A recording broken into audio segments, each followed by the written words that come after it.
আমি তোমায় ক্ষমা করে দেব, কিন্তু আমার একটা শর্ত আছে। হ্যাঁ পায়েল, তুমি বলো তোমার কি শর্ত আছে। আমি তোমার সব শর্ত মাথা পেতে নিতে রাজি আছি। তুমি আমাকে যা বলবে আমি তাই করব।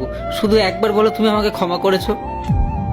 তোমার এই ক্ষমা শব্দটুকু শোনার জন্য আমার এই বুকটা ফেটে যাচ্ছে। আমার শর্তটা খুব একটা কঠিন না রনিত। আমি তোমাকে দ্বিতীয়বার বিয়ে করতে চাই। তুমি বলো, আবার আমার এই সিঁথিতে সিঁদুর দিয়ে তুমি আমাকে আপন করে নেবে? বিয়ে? পায়েল তুমি এ কি বলছো? আমি কোন মুখ নিয়ে তোমাকে বিয়ে করব? আমার নিজের আয়নার সামনে দাঁড়াতে লজ্জা হয়, আর তুমি বলছো আমার মতন একটা অপরাধীকে তুমি আবারও জীবন সঙ্গী করবে? আমি তো তোমার ভালোবাসা পাওয়ার যোগ্যতা হারিয়ে ফেলেছি পায়েল। দেখো রনিত, তুমি যা অন্যায় করেছো তার শাস্তি তো তুমি পেয়ে গেছো। কোনো মানুষ যদি মন থেকে নিজের ভুল বুঝতে পারে না, তাহলে তো স্বয়ং ভগবানও তাকে ক্ষমা করে দেন। আমি সেদিন তোমাকে যতটা ভালোবাসতাম, আমি আজও তোমাকে ঠিক ততটাই ভালোবাসি।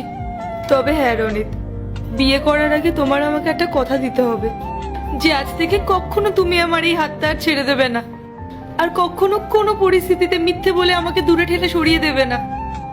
কথা দাও? পায়েল, আমি আজ এই মুহূর্তকে সাক্ষী রেখে তোমাকে কথা দিচ্ছি, আমি আর কোনোদিন তোমার বিশ্বাস ভাঙবো না, কোনোদিনও তোমাকে ছেড়ে যাব না।